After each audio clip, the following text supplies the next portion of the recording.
Bonjour à tous, c'est ici Xrem. Alors je fais cette petite vidéo afin de vous présenter une nouvelle vidéo que je viens de sortir avec De La Vega sur notre chaîne Tous des moutons. Cette vidéo est dédiée à la publicité dans la presse écrite d'information.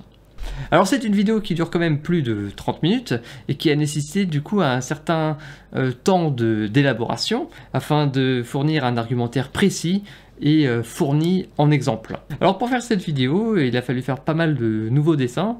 Alors comme vous pouvez le voir, bah là c'est un nouveau mouton par exemple, c'est le mouton agence de com publicitaire. Bon bah là la pub, c'est pas moi qui ai dessiné la boîte de céréales, ça je l'ai téléchargé sur internet pour aller un petit peu plus vite, hein, parce que j'ai déjà pas mal d'autres dessins à faire, donc je préfère me concentrer sur les parties les plus importantes, donc notamment les moutons. Et cela dit, il y a pas mal d'autres illustrations pour lesquelles j'ai voulu passer un certain temps afin qu'elles soient le plus pertinentes possible.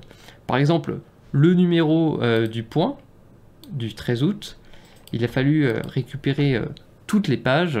Donc pour cela, merci à Zara, hein, qui m'a aidé à trouver la source. Et donc vraiment effacer chacune des pubs afin de bien montrer la place qu'elles prennent dans le magazine. Je suis arrivé à ce résultat, ça a pris du temps, mais je pense que c'est assez efficace. Il y a d'autres objets nouveaux que j'ai pu dessiner, comme cet arrosoir qui, pour ceux qui l'ont reconnu, fait partie de la série The Uncomfortable, c'est d'ailleurs même l'icône de la série, qui est une série d'objets inutiles réalisés par l'artiste Caterina Camprani. C'est cet arrosoir-là, qui est assez iconique dans le milieu du design. Une autre illustration sur laquelle j'ai voulu passer pas mal de temps, c'est un graphique qui est très important, vu qu'il s'agit de l'évolution des recettes de la presse en France entre 1990 et 2017, mise en relation avec l'importance de la publicité dans ses revenus. Alors il s'avère que le graphique initial est présent dans un texte d'une proposition de loi sur le site du Sénat. En analysant le graphique en détail, je me suis rendu compte qu'il avait pas mal d'erreurs et qu'il était assez trompeur quelque part. Alors c'est pas des erreurs factuelles, hein, les données utilisées sont justes, le problème c'est que le graphique est inexploitable, mais on peut voir ça en détail. On peut voir qu'il y a donc deux séries de données. Il y a une série représentée derrière là par ce qu'on appelle une bar charts, donc un graphique en bâton, et nous avons une deuxième série ici qui est représentée par une ligne. Alors ce qui est le plus troublant, c'est qu'en fait les données total vente et total publicité sont présentées de manière complètement inexploitable. C'est-à-dire que là, elles sont écrites en euros bruts, pas compensées par l'inflation. Il est donc impossible d'avoir une idée de ce que représentent vraiment ces colonnes, vu que les euros de l'année 2000, par exemple, ne seront pas égaux aux euros de l'année 2012. Donc, on ne peut pas vraiment comparer. Cette série représente des données brutes qui auraient dû être ajustées pour pouvoir être lisibles, et représentées telles quelles, on ne peut rien en faire. Cela dit, il existe une autre courbe. Il est écrit total recette euros constant. Alors normalement, il faut préciser l'année. Il s'avère que l'année est précisée sur le côté ici, indice base 100 année 2000. Donc ce qu'il fallait comprendre, c'est que le graphique rouge se lit à droite et que le bleu et l'orange se lient à gauche. Et ça, c'est pas normal sur un graphique. Normalement, chaque point devrait pouvoir se lire et à gauche et à droite. On peut mettre différentes unités, mais il faut qu'il y ait une correspondance quand même. Et là, il n'y a aucune correspondance. C'est pour ça que si on prend le total des recettes en l'an 2000, et bien sur la courbe ici, et ce n'est pas égal à la somme totale vente plus totale publicité qui est sur cette série-là. Mais je pense que la pire chose de ce graphique, finalement, c'est l'axe Y ici qui est tronqué. C'est-à-dire qu'on voit qu'il descend à 40% et non pas à 0. Du coup, l'impression de chute qui est ici paraît énorme, parce que la courbe rouge rattrape presque l'axe des abscisses. Mais en fait, non, il y a encore une certaine marge.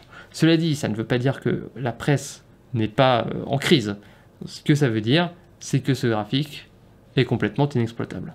Donc afin de fournir la meilleure représentation possible pour nos spectateurs et nous-mêmes avoir une véritable idée de l'état de la presse en France, j'ai décidé de récupérer les données brutes Et comme on peut voir sur le site, il y a écrit source ministère de la Culture. Donc j'ai trouvé sur le ministère de la Culture les chiffres.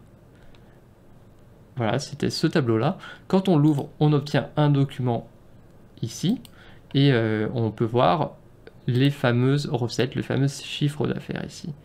Sauf que ces chiffres d'affaires-là ne sont pas compensés non plus avec le chiffre de l'inflation. Pour corriger l'inflation, il a fallu récupérer le chiffre sur le site de l'INSEE, sur lequel on peut aussi avoir un document qui note l'inflation année par année. Et donc du coup, essayer de corriger tout ça dans un graphique que j'ai fait ici. Donc c'est en open data, vous pouvez le consulter vous-même, vérifier que le code soit bon, que mes compensations d'inflation sont correctes. Mais le résultat, du coup, c'est ce graphique que vous pouvez voir dans la vidéo. Cette représentation, du coup, est plus adaptée parce que chaque année est compensée par l'inflation. Donc, du coup, on peut comparer une année à l'autre. Surtout que j'ai choisi l'année 2017 en référence. Et du coup, il n'y a pas besoin d'une seconde ligne pour comprendre que les revenus diminuent. On le voit là, du coup, ça saute aux yeux. Donc, il n'y a pas besoin de deux axes désordonnés pour comprendre. Au niveau du montage, du coup, la petit changement, j'avais fait le premier épisode sous DaVinci Resolve, mais suite à une mise à jour, DaVinci Resolve ne veut plus tourner sur mon PC, donc j'aurais pu downgrader et remettre la version d'avant, mais je me suis dit que c'était l'occasion idéale pour tester le montage vidéo sous Reaper directement, donc Reaper qui est le logiciel de son qu'on utilise pour enregistrer et collaborer du coup avec de la Vega. Il s'avère que pour insérer des images sur une timeline, et bien en fait ça fait parfaitement le travail, et quelque part je pense que j'ai gagné pas mal de temps parce que je n'avais pas à exporter les sons d'un logiciel à l'autre, on pouvait travailler directement sous un seul logiciel, ce qui permet du coup de gagner du temps. Voilà, on voit qu'il y a le transcript et les images ici, et le son en dessous. Je pouvais faire l'édition du son en ayant accès à des outils audio avancés. Et le plus gros avantage, c'est que Reaper se lance vraiment en 2 secondes et DaVinci se lance en bien 1 minute 30, 2 minutes. Donc pour avancer rapidement, Reaper est quand même beaucoup plus flexible. Voilà, j'espère que cette vidéo vous a plu, puis surtout que notre vidéo de mouton qui parle de presse écrite vous plaira encore plus. Et je vous dis à bientôt pour un nouveau projet. Salut, salut!